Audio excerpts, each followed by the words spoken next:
Hola queridos amigos, hermanos, sean bienvenidos al culto del día de hoy.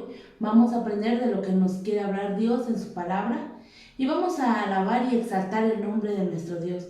Comencemos por leer el Salmo 71 del 5 al 8 y dice así: Tú, soberano Señor, has sido mi esperanza. En ti he confiado desde mi juventud. De ti he dependido desde que nací. Del vientre materno me hiciste nacer. Por siempre te alabaré. Para muchos soy motivo de asombro, pero tú eres mi refugio inconmovible. Mi boca rebosa de alabanza a tu nombre y todo el día proclama tu grandeza. Vamos a orar, hermanos. Señor mi Dios, gracias te damos porque nos permites estar un nuevo día, Señor, alabando y exaltando tu nombre. Gracias, Señor, por todo lo que tú has hecho en nuestras vidas, por todo lo que nos das, Señor. Y queremos poner este culto en tus manos, Señor.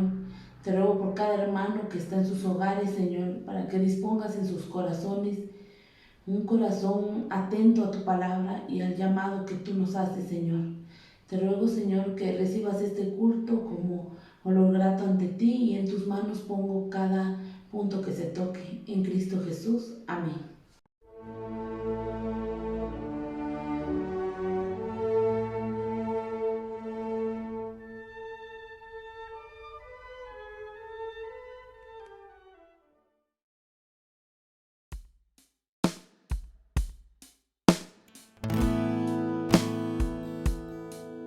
Cuando estoy en tu presencia, me lleno de tu paz. Cuando miro tu grandeza, entiendo que eres real. Cuando veo tu esencia y comprendo tu bondad, cuando admiro tu belleza, entiendo tu verdad. Y tu amor me llena una vez más al poderte hoy cantar. Y tu amor me llena una vez más al poderte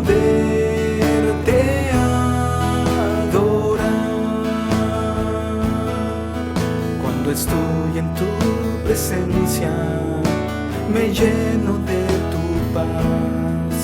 Cuando miro tu grandeza, entiendo que eres real. Cuando veo tu esencia y comprendo tu bondad, cuando admiro tu belleza, entiendo tu verdad. Y tu amor me llena una vez más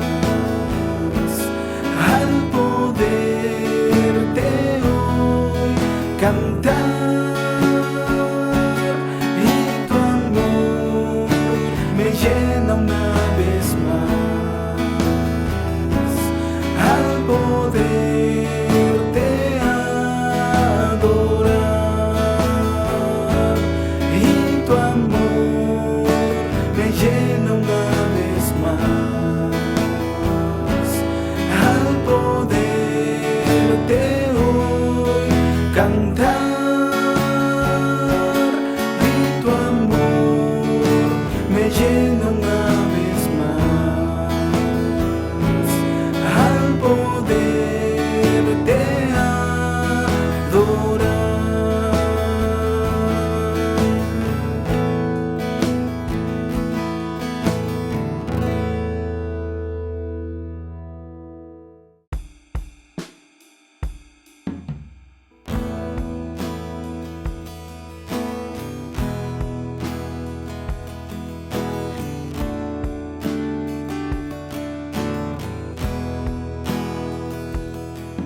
Eres digno de abrir los sellos, Señor. Eres digno de abrir los los sellos, Señor, porque fuiste inmolado por tu poder, me has levantado, porque fuiste inmolado y tu gracia me ha salvado.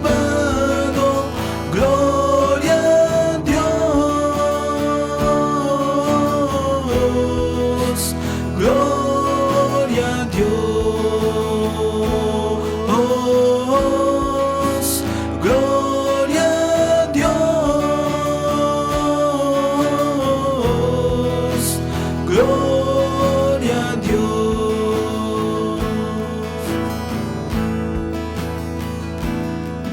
Eres digno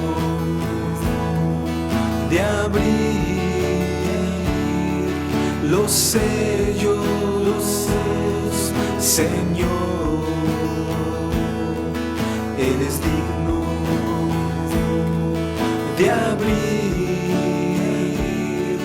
los sellos, Señor,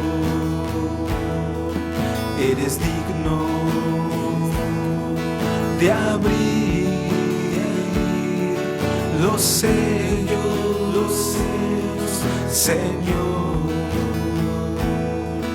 eres digno de abrir los sellos, Señor, porque fuiste inmolado por tu poder, me has levantado, porque fuiste inmolado y tu gracia me ha salvado. Gloria a Dios, gloria a Dios, gloria a Dios,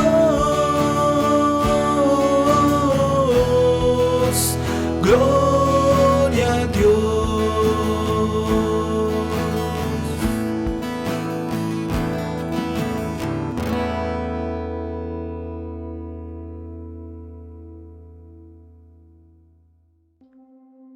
Continuamos leyendo la palabra del Señor, haciendo una lectura en Génesis capítulo 25, de sus versículos 19 al 34, y Génesis 26, 1 al 11. Esta es la historia de Isaac, el hijo que tuvo Abraham. Isaac tenía 40 años cuando se casó con Rebeca, que era hija de Betuel y hermana de Labán. Betuel y Labán eran arameos de Parán Aram. Isaac oró al Señor en favor de su esposa, porque era estéril. El Señor oyó su oración y ella quedó embarazada. Pero, como los niños luchaban dentro de su seno, ella se preguntó, si esto va a seguir así, ¿para qué sigo viviendo? Entonces fue a consultar al Señor. Y Él le contestó, 2 naciones hay en tu seno, 2 pueblos se dividen desde tus entrañas. Una será más fuerte que el otro, y el mayor servirá al menor. Cuando le llegó el momento de dar a luz, resultó que en su seno había mellizos. El primero en nacer era pelirrojo, y tenía todo el cuerpo cubierto de vello. A este lo llamaron Esaú. Luego nació su hermano, agarrado con una mano del talón de Esaú. A este lo llamaron Jacob. Cuando nacieron los mellizos, Isaac tenía 60 años. Los niños crecieron. Esaú era un hombre de campo y se convirtió en un excelente cazador, mientras que Jacob era un hombre tranquilo que prefería quedarse en el campamento. Isaac quería más a Esaú porque le gustaba comer de lo que él cazaba, pero Rebeca quería más a Jacob. Un día, cuando Jacob estaba preparando un guiso, Esaú llegó agotado del campo y le dijo, «Dame de comer de ese guiso rojizo, porque estoy muy cansado». Por eso a Esaú se le llamó Edom. «Véndeme primero tus derechos de hijo mayor le respondió Jacob. Me estoy muriendo de hambre, contestó Esaú. Así que, ¿de qué me sirven los derechos de primogénito? Véndeme entonces los derechos, bajo juramento, insistió Jacob. Esaú se lo juró, y fue así como le vendió a Jacob sus derechos de primogénito. Jacob, por su parte, le dio a Esaú pan y guiso de lentejas. Luego de comer y beber, Esaú se levantó y se fue. De esta manera menospreció sus derechos de hijo mayor. Capítulo 26. En ese tiempo hubo mucha hambre en aquella región, además de la que hubo en tiempos de Abraham. Por eso Isaac se fue a Gerar, donde se encontraba Abimelec, rey de los filisteos. Allí el Señor se le apareció y le dijo: No vayas a Egipto, quédate en la región de la que te he hablado. Vive en ese lugar por un tiempo. Yo estaré contigo y te bendeciré, porque a ti y a tu descendencia les daré todas esas tierras. Así afirmaré el juramento que le hice a tu padre Abraham. Multiplicaré a tus descendientes como las estrellas del cielo, y les daré todas esas tierras. Por medio de tu descendencia, todas las naciones de la tierra serán bendecidas, porque Abraham me obedeció y cumplió mis preceptos y mis mandamientos, mis normas y mis enseñanzas. Isaac se quedó en Gerar, y cuando la gente del lugar le preguntaba a Isaac acerca de su esposa, él respondía que ella era su hermana. Tan bella era Rebeca que Isaac tenía miedo de decir que era su esposa, pues pensaba que por causa de ella podrían matarlo. Algún tiempo después, mientras Abimelec, el rey de los filisteos, miraba por una ventana, vio a Isaac acariciando a su esposa Rebeca. Entonces mandó llamar a Isaac y le dijo: ¿Con qué ella es tu esposa? ¿Por qué dijiste que era tu hermana? Yo pensé que por causa de ella podrían matarme, contestó Isaac. ¿Por qué nos hiciste esto?, replicó Abimelec. Alguno de nosotros podría haberse acostado con tu esposa, y tú nos habrías hecho a todos culpables de ese pecado. Por eso Abimelec envió esta orden a todo el pueblo: si alguien molesta a este hombre o a su esposa, será condenado a muerte. Saludos a todos mis amados hermanos, seguimos aprendiendo más acerca de la palabra de Dios. En la sección anterior vimos capítulo 25 del 1 al 18, donde nos narra la muerte de Abraham, en el cual vimos algunas cosas, en el cual nos enseña a poder estar preparados para el encuentro con nuestro Señor. Ahora vamos a meditar en la familia de Isaac, quien es el hijo de la promesa. Recordemos que hasta aquí Abraham ya no va a seguir más, porque él ya ha fallecido, y ahora a quien se le da todo el control es a Isaac. Isaac es el que va ahora a hacer el camino hacia el cumplimiento de la promesa de Dios. Pero es algo muy interesante que vemos en la palabra de Dios, es que en Isaac no se habla mucho de él. Es muy breve lo que se le dedica la escritura a Isaac. Pero algo muy importante que debemos ver en esta sección de la palabra de Dios es cómo era la familia de Isaac, cómo fue la familia, cómo estaba integrado, qué problemas había y todas esas cosas. Entonces, meditando en esta porción de la lectura de hoy, nos llama la atención los frecuentes elementos disfuncionales en la familia de Isaac y Rebeca. Algunos de estos elementos ya estaban presentes desde antes, desde Abraham, ¿sí? Cuando vemos cómo Sara le pide a su sierva que se acueste con su esposo para poder tener un hijo, y así. Y esto nos debe hacer pensar en cómo influenciamos a los que nos rodean, sobre todo cuando vivimos bajo un mismo techo. Por eso le he puesto a esta reflexión de este día una familia disfuncional, la familia de Isaac, ¿sí? Pero, ¿qué es una familia disfuncional?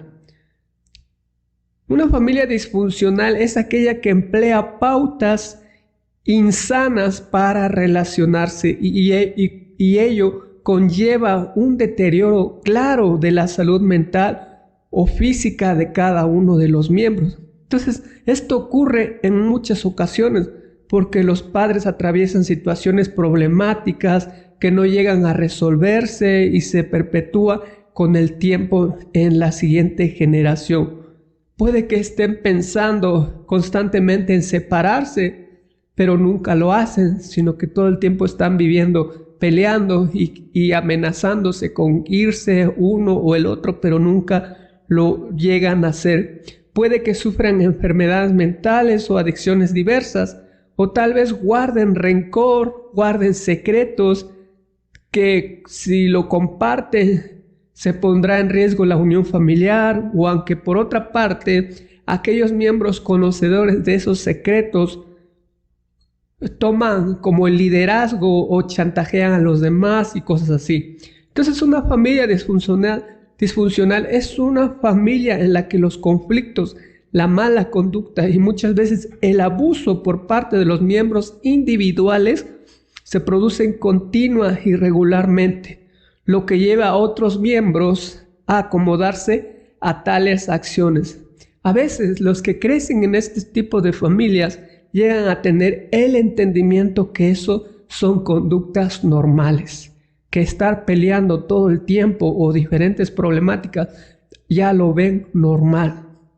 Entonces, en una familia disfuncional hay diversidad de problemas, como pueden ser peleas, madres solteras, vicios, etc. En muchas ocasiones hay luchas por el poder económico, moral o emocional dentro del seno familiar, y es frecuente que surjan alianzas que literalmente subyugan a ciertas personas o a ciertos miembros de la familia. Pero lo más sorprendente que podemos ver es que la mayoría de estas relaciones anómalas se generan de forma inconsciente. Es decir, nadie en la familia termina de darse cuenta de lo que realmente está sucediendo. No se dan cuenta que son una familia disfuncional. Y muchas veces se perpetúa estas cosas porque no tienen en dónde ir y hasta lo toman como algo normal. Sin embargo, esto no significa necesariamente que la situación familiar es estable o esté bien. Entonces, cuando leemos la palabra de Dios, encontramos también que en aquellos hombres de Dios sucedieron estas cosas en el seno familiar. Y observamos cómo Dios trató con ellos para brindarnos enseñanzas ante estas realidades y aprender de eso para hacer cambios en nuestra vida familiar, llamándonos a la unidad, arreglando las divisiones y las disensiones que puedan haber dentro del núcleo familiar. Por eso, en este pasaje de Génesis 25, del 19 al 34 y el capítulo 26, del 1 al 11, podemos encontrar 3 características en su manera de conducirse de una familia disfuncional. Esto nos va a ayudar a meditar, a examinar nuestra manera de conducirnos en nuestra familia y hacer ajustes a nuestra conducta para que nuestra familia sea sana, restableciéndolo en los principios de nuestro Dios. Así es que vamos a reflexionar en estas 3 características de una familia disfuncional. Como vemos en la palabra de Dios, el matrimonio de Isaac y Rebeca era ideal.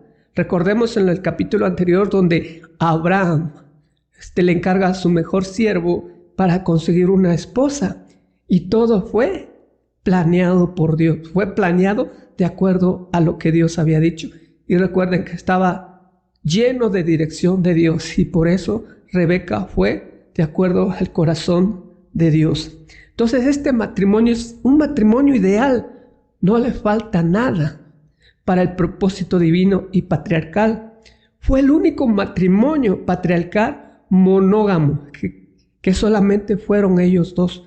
Por ejemplo, Abraham tuvo 3 esposas, ¿sí? Y tuvo otra mujer, pero Isaac no. Isaac es la pareja que son nada más monógama. Nunca salieron de Canaán, pero también tuvieron muchos conflictos y luchas que al final se resuelven. o más bien al final siguen otra generación. Después vamos a ver la familia de Jacob y cómo fue caos la familia. Entonces, como vemos, esta familia de Isaac es ideal, pero hay muchos problemas. Esta familia se encontró con peligros de aniquilación por hambre, por hostilidad, en peligro por emparentamiento y actitudes incorrectas al propósito de Dios. Sin embargo, la fidelidad de Dios y la disponibilidad humana harán posible que el pacto continúe por una nueva generación.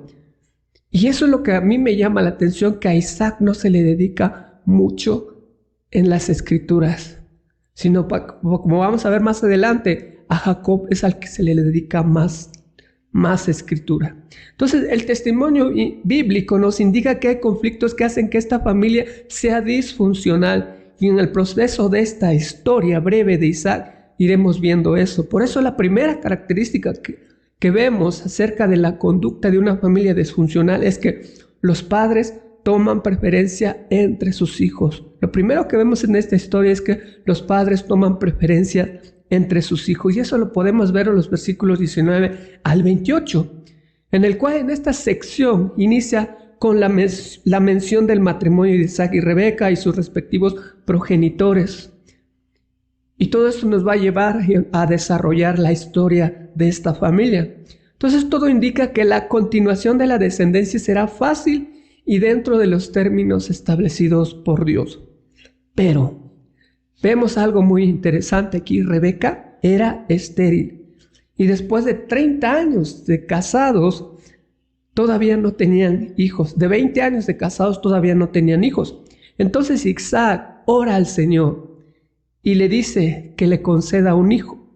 Y como vemos en la lectura, el Señor le responde y muestra su fidelidad. Después se observa que el embarazo causa disturbios físicos y emocionales en el vientre de Rebeca. Y ante esta situación, Rebeca consulta al Señor en oración. Y Dios, siendo fiel, le responde de acuerdo a su conocimiento que Él tiene de lo que va a suceder. Y vemos que la respuesta de Dios es que afirma que hay 2 hijos que están peleando dentro del vientre de la madre. Aún no han nacido, pero desde el vientre de su mamá ya están peleando.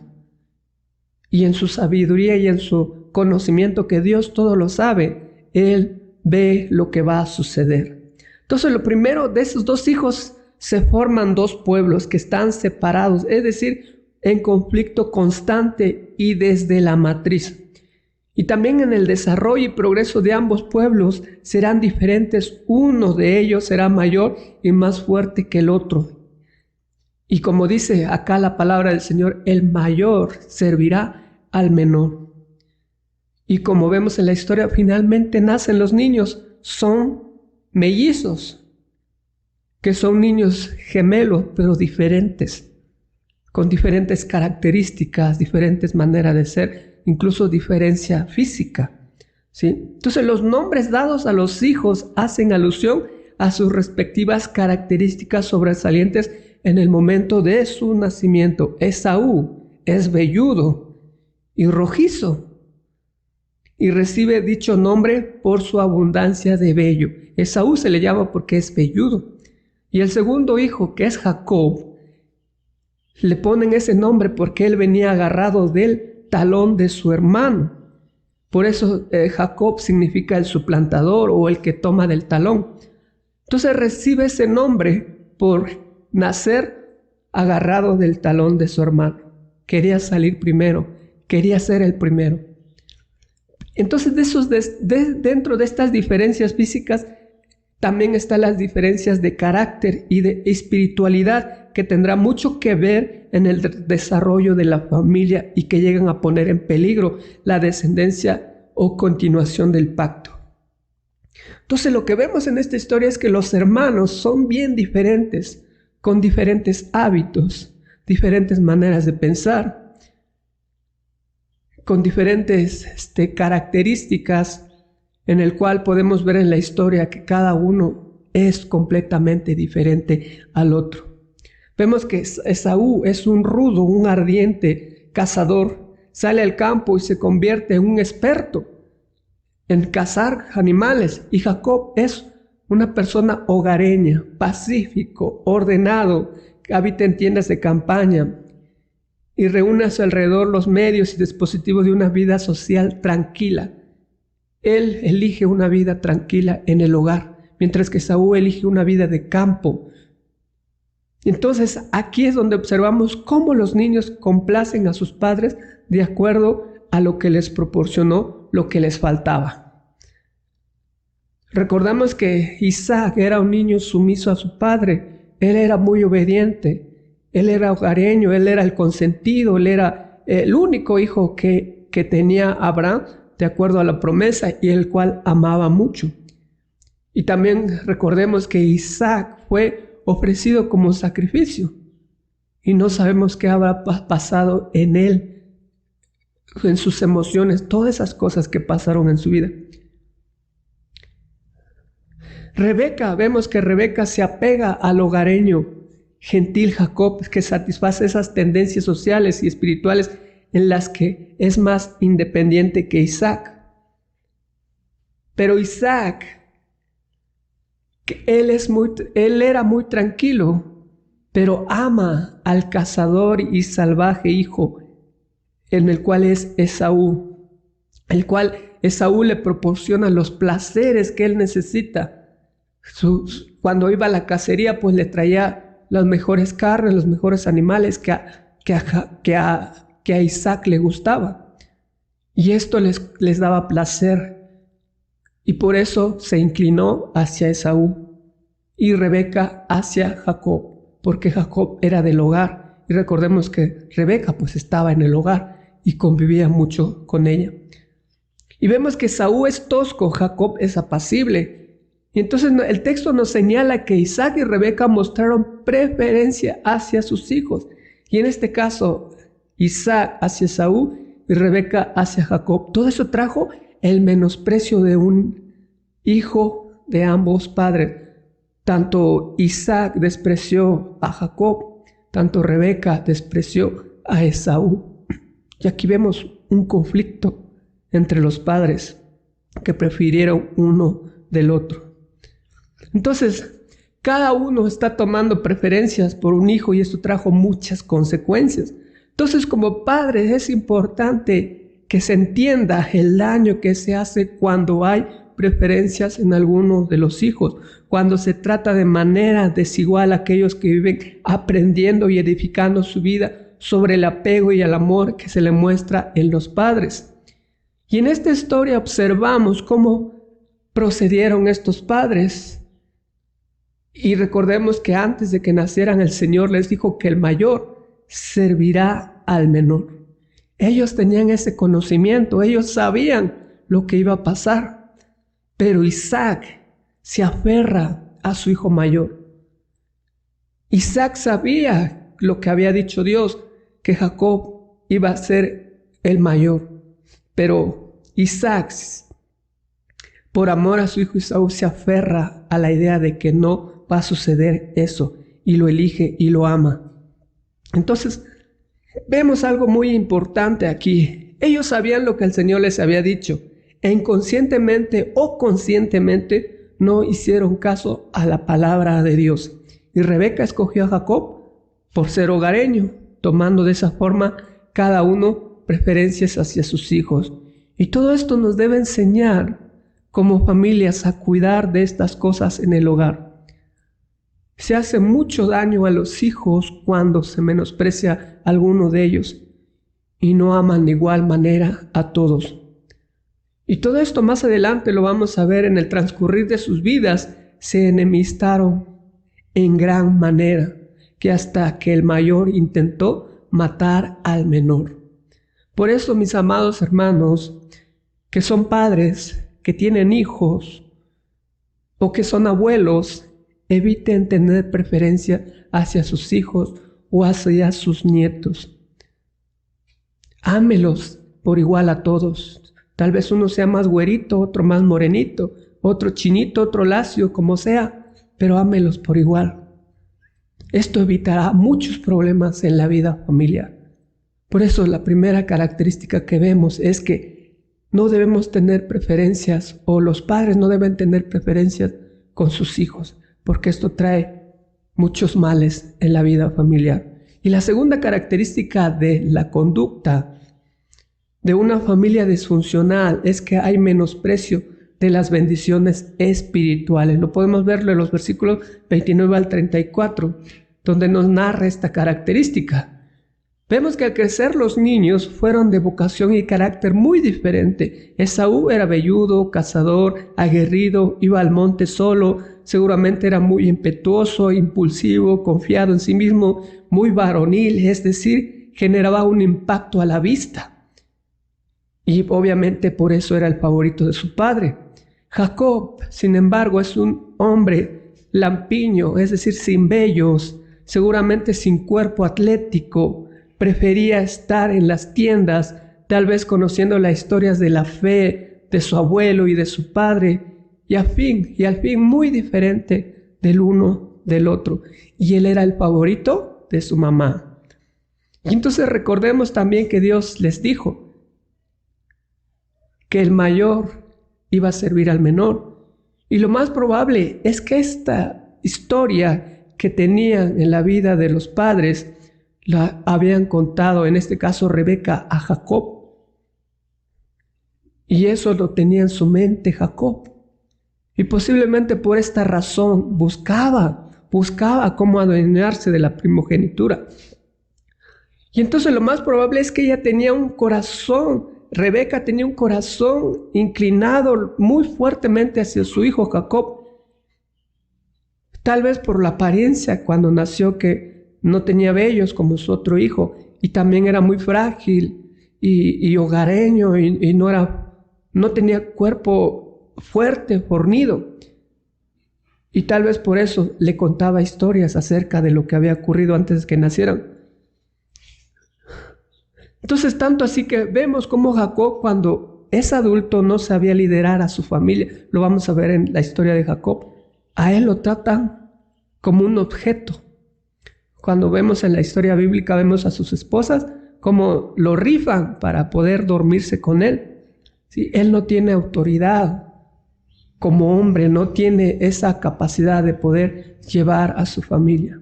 Fue manejado por sus mujeres. Fue tanto así que hasta lo rifaron entre ellas para saber con quién se iba a quedar cada noche. Él no decía nada, aunque eso lo veremos en otra reflexión. Y aparentemente existía entre ellos una competencia continua entre estos dos hermanos.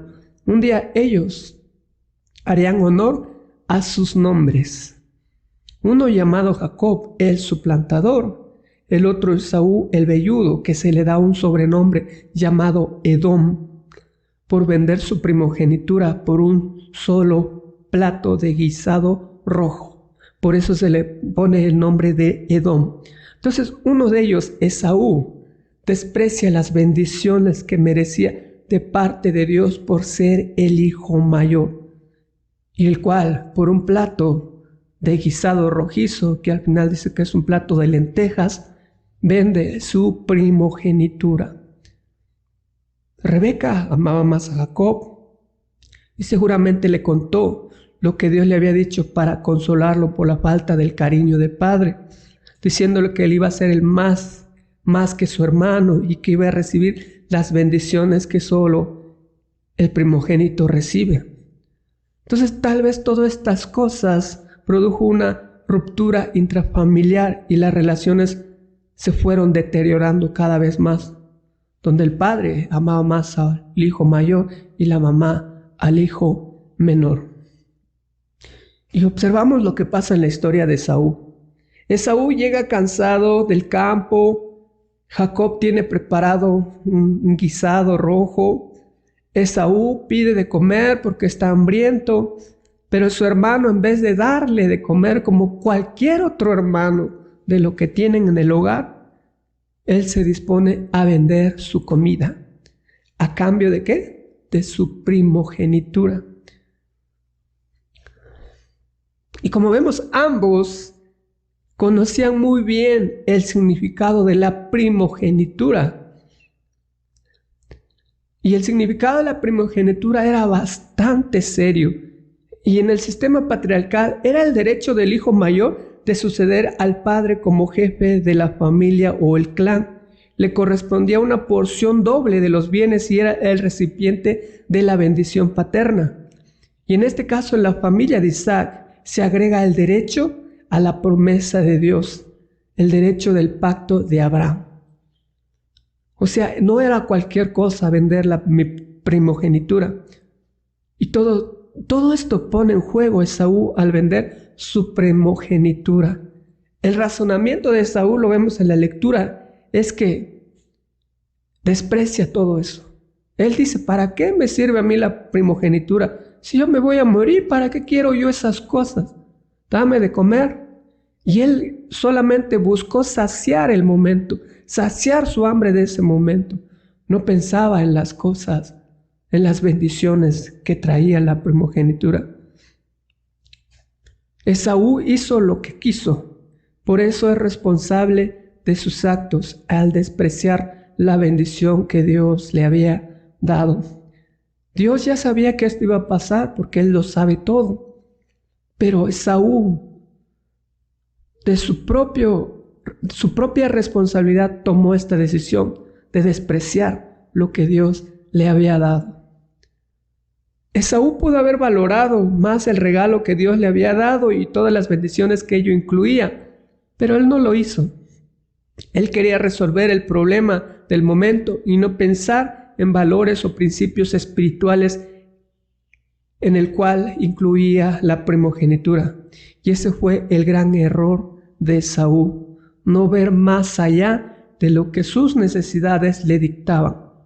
Esaú se dejó llevar por sus necesidades físicas y no aplicó criterios espirituales para tomar las decisiones más importantes de su vida. Y este ejemplo de Esaú nos da mucho que pensar, en especial cuando tenemos hambre, lo cual puede ser literal o una alegoría de cualquier necesidad no suplida que nosotros podíamos tener en nuestra vida. A veces nos desesperamos ante cualquier necesidad básica, una necesidad que no es suplida, y no esperamos la provisión de Dios. Y son cosas que nos hacen pensar, que nos llevan a cuestionar en quién está nuestra confianza, si en nuestras fuerzas como Esaú o en el Señor. De esta manera debemos reflexionar en nuestra vida familiar, cómo nuestra familia o cómo estamos nosotros como familia con estas cosas. Si somos como Esaú, que despreciamos las bendiciones espirituales por querer satisfacer nuestra propia carne, por querer satisfacer nuestros propios deseos. Tal vez no sea una primogenitura, sino tu testimonio de hijo de Dios. Muchas veces se puede vender con un deseo sexual o por amor a alguien que no está en los caminos de Dios. O hay muchas cosas que se pueden mencionar que nos hace perder el buen testimonio de la palabra de Dios. Y así es como influye en la vida familiar las preferencias en los hijos. Se forman con creencias diferentes y al final toman decisiones equivocadas. Por eso, como hijos, debemos poner nuestros ojos en nuestro Señor y Salvador Jesucristo y no cualquier otra cosa material. Y como padres deben de poner atención en sus hijos, que no prefieran pensar en estar viendo la televisión o en vez de dedicarle tiempo a los hijos, darle el celular para que se distraigan y no molesten. ¿Por qué? Porque eso es un gran impacto en la vida familiar. Si no queremos tener una familia disfuncional, desde pequeño los padres deben aprender a educar a sus propios hijos, a amarlos por igual y no suplirlos por la televisión o por un celular o por una tableta en nuestros días. Hay mil formas o maneras en las que se puede dejar llevar por lo efímero, rechazando un mejor futuro y enfrentando las responsabilidades como padres. Por lo tanto, debemos cuidar o se debe cuidar la salud de los hijos para que no caigamos en estas características de una familia disfuncional, en el desprecio de las bendiciones espirituales, para no ser como Esaú, que vendió su gran bendición solo con un plato de lentejas. Y muchas veces como cristianos podemos vender nuestra espiritualidad o nuestras bendiciones por un deseo humano, un deseo carnal o algo material, pasajero. Y la tercera característica de conducta es que se sigue un círculo vicioso de mentiras. Se sigue un círculo vicioso de mentiras. Lo podemos ver en el capítulo 26 del 1 al 11, donde esta sección de la palabra de Dios nos muestra cómo Isaac, al igual que su padre Abraham, mintió acerca de su mujer, tratando de evitar hipotéticos conflictos. Porque si nosotros vemos en la lectura, realmente no aparece ningún conflicto, sino él en su mente estaba pensando, tal vez me maten por la culpa de mi esposa. Y entonces él decidió actuar igual que su padre Abraham. Entonces vemos que la historia se vuelve a repetir. Una hambruna en la tierra donde vivía Isaac. La hambruna actual se distingue de lo que ocurrió en tiempos de Abraham, era similar. Pero vemos que el intervalo entre estos eventos es al menos de 100 años de diferencia. Si observamos detalladamente, es casi la misma historia que sucedió con Abraham hace aproximadamente 100 años. Y este rey, que tiene igual el mismo nombre, Abimelech, posiblemente sea el hijo del otro rey que trató con Abraham, Abimelech. Podríamos decir que era como el Abimelech Jr., ¿sí? Y entonces, este es un acontecimiento de hijo a hijo. ¿Sí? Los padres tuvieron el mismo episodio, pero ahora también de hijo a hijo. Entonces, este rey posiblemente tenía en mente toda la historia que había sucedido con Abraham.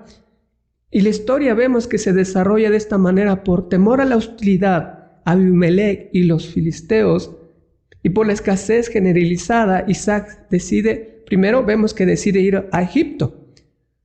Así igualito a Abraham. Abraham decidió ir a Egipto.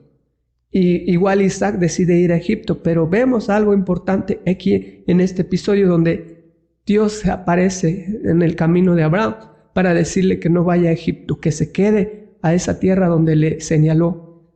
Porque él no quiere que vaya y se aleje de la tierra de Canaán, en el cual los filisteos estaban viviendo ahí y estaban adueñándose poco a poco de las tierras que Dios les había prometido a Abraham. Y entonces ahora Isaac está poniendo en riesgo esa herencia que Dios le está dando al querer ir a Egipto. Pero Dios le dice, no vayas porque yo voy a estar contigo. Ahí él vuelve a hacer el pacto con Isaac. Y entonces en el transcurso de esta historia vemos cómo esta historia se vuelve a repetir, lo mismo que la historia de su padre Abraham. Isaac vuelve a cometer el mismo error de su papá al mentir, pero solamente que Isaac mintió mucho más, porque si ustedes se dan cuenta en la lectura, él dice que era su hermana. Y vemos en la historia bíblica, ella no era su hermana. Ella era su sobrina. ¿Sí? Si vemos en la historia que sus parientes era su sobrina. Y entonces no era ni su hermana, ni siquiera su prima, sino era su sobrina. Y entonces él vemos cómo sigue un ciclo de mentira, un círculo vicioso de mentira. Y vemos que el rey lo descubrió, porque un día lo miraba por la ventana y vio a Isaac acariciar a Rebeca y lo confrontó acerca del asunto y dijo Isaac que tenía miedo de que lo mataran por causa de su esposa. Y entonces el rey le permitió a Isaac seguir viviendo entre ellos, pero le advirtió a todo el pueblo que no tocaran a Isaac ni a su esposa.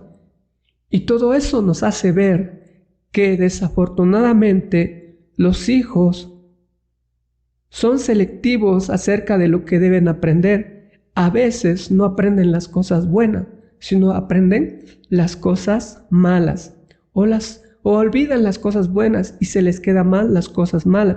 Sin embargo, vemos cómo en esta historia se repite otra vez la misma escena que vivió Abraham. Entonces este pasaje muestra lo que Isaac aprendió de su padre Abraham. Sin duda que Isaac había escuchado las ocasiones cuando sus padres habían mentido para protegerse a sí mismo. Y entonces es importante como el modelo del pecado de los padres frecuentemente se repite en las vidas de las personas. A veces generaciones y generaciones vuelven a hacer los mismos, a cometer los mismos errores. Los mismos errores que cometieron los abuelos, lo cometen los padres, incluso los nietos o los hijos. Y esto a veces no termina si no le damos un alto a ese estilo de vida. Entonces vemos que en esta historia nos enseña que muy a menudo las debilidades de nuestra familia se repiten generación tras generación. Isaac bien pudo actuar sabiamente y decirle a Abimelech la verdad y a su vez confiar en que Dios lo iba a proteger. Recordemos que un tiempo antes de que sucediera esto, Dios se le había aparecido y le había dicho que confiara en él. Entonces la confianza en Dios es una muestra de que nosotros estamos bien con Dios. Pero los modelos negativos de los padres hacia los hijos muchas veces se perpetúan por generaciones. Y toda esta historia nos debe hacer reflexionar. Tal vez en nuestra familia esté pasando eso, en nuestro presente esté pasando eso sin que nosotros seamos conscientes porque nuestra vida familiar es disfuncional. Y entonces podemos reflexionar por qué nuestra vida familiar no encaja como Dios la desea, como Dios quiere. El pecado, es decir, esa actitud de vivir independientemente de Dios, ha estropeado lo que en un principio fue bueno y en gran manera, como dice la palabra del Señor. Pero a la vez esta historia nos muestra el carácter de Dios, quien en vez de tirar la toalla por estas familias, decide acercarse a ellas o decide acercarse a nosotros con el propósito de bendecirnos a pesar de todo lo malo que pueda haber en nosotros. Entonces vemos en esta historia a los gigantes de la fe.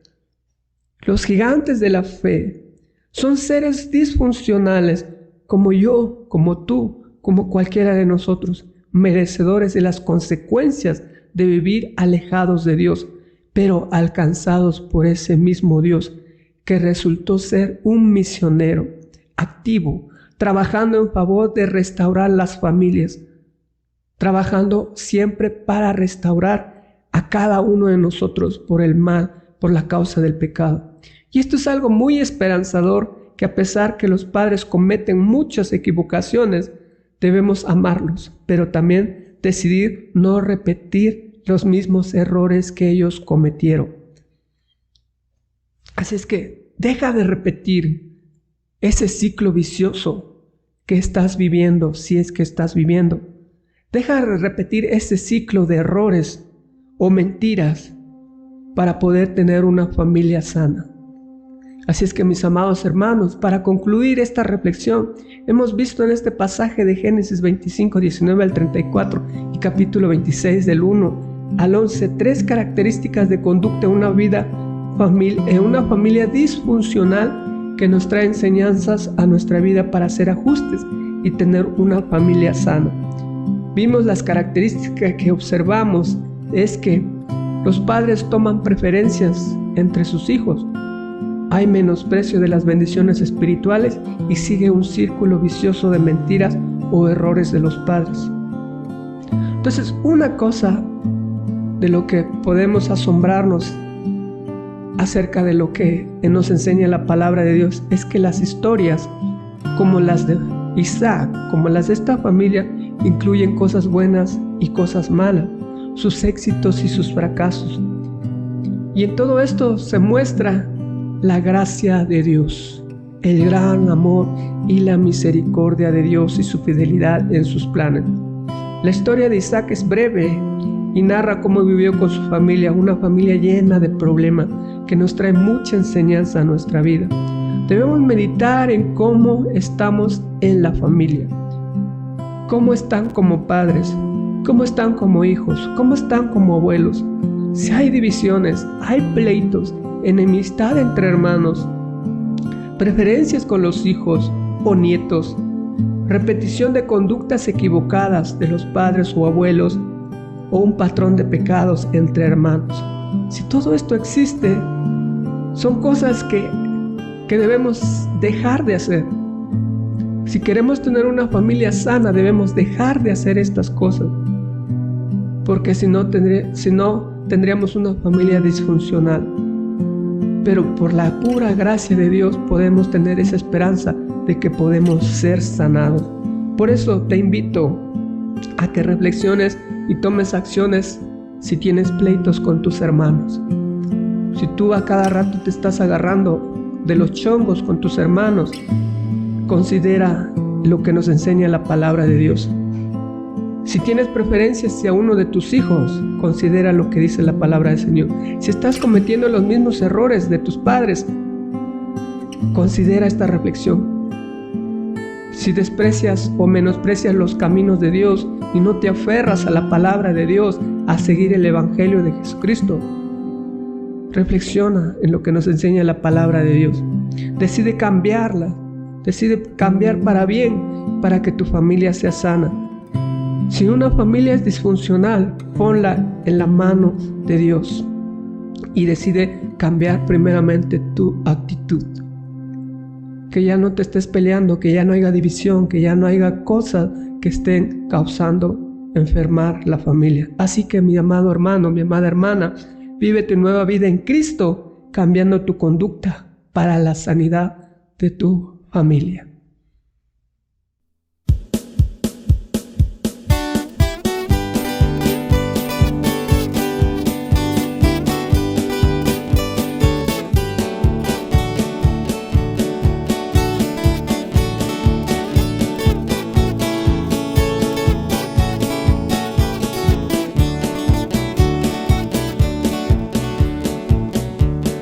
Mira los cielos y las estrellas, las obras de mi Salvador.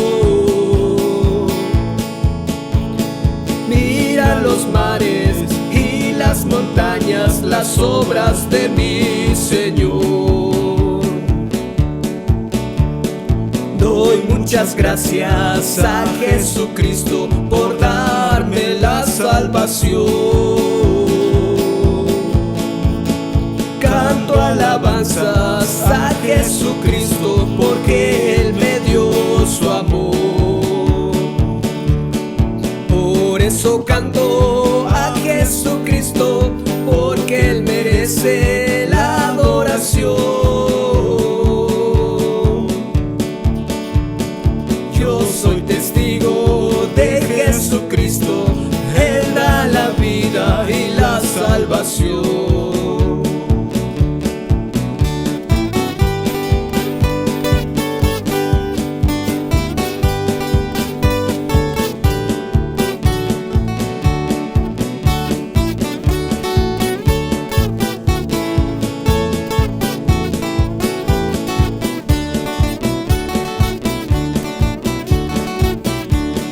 Mira los cielos y las estrellas, las obras de mi Salvador. Mira los mares y las montañas, las obras de mi Señor. Doy muchas gracias a Jesucristo por darme la salvación. Canto alabanzas a Jesucristo porque Él me dio su amor. Por eso canto a Jesucristo porque Él merece la adoración. Yo soy testigo de Jesucristo, Él da la vida y la salvación.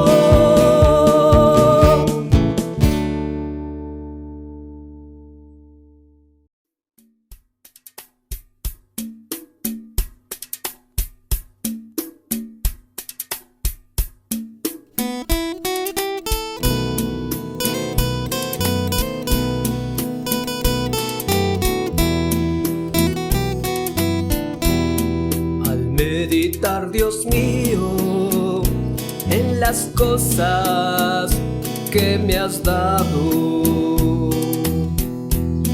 Mi corazón se inflama, turbado de emoción, pues no encuentro palabras con que expresar mi Cristo, el agradecimiento de mi alma para ti. Cambiaste tú mi vida, me diste esperanza, y desde aquel instante mi alma recibió un gozo tan sublime que al pasar de los años ha sido cual la fuente de mi felicidad. Agradecimiento hay en mi corazón, canto de alegría elevo con mi voz.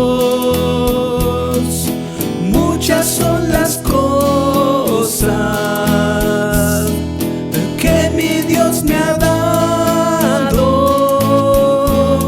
y en agradecimiento, le sirvo a mi Señor.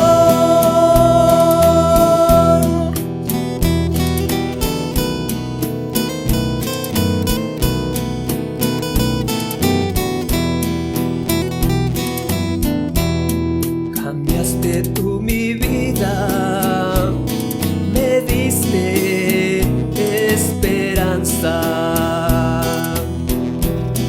y desde aquel instante mi alma recibió un gozo tan sublime que al pasar de los años ha sido cual la fuente de mi felicidad. Agradecimiento hay en mi corazón, canto de alegría elevo con mi voz. Muchas son las cosas que mi Dios me ha dado, y en agradecimiento le sirvo a mi Señor.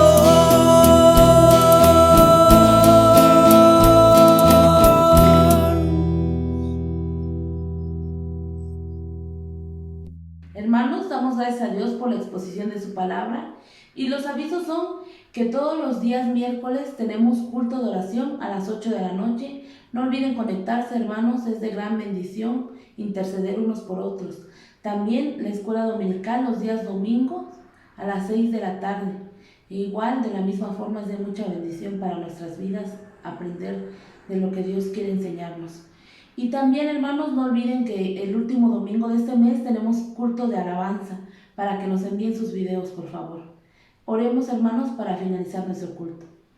Soberano Dios, seguimos ante ti, Padre, dándote las gracias, Señor, por todo lo que siempre nos das, Señor. Gracias porque tú permitiste poder aprender, Señor, poder alabarte, Señor.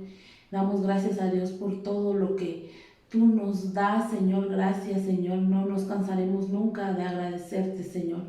Te ruego que cuides a mis hermanos en toda esta semana, Señor. Protégelos, Señor, donde quiera que ellos anden. Y, Señor, te rogamos, Padre, por mis hermanos de Abejones también, Señor, para que tú, Señor, los cuides, los protejas donde quiera que ellos anden, Señor. En tus manos ponemos, Señor, a cada uno de mis hermanos y sabemos, Señor, y confiamos que tú nos vas a traer el próximo domingo para poder seguir alabando tu nombre.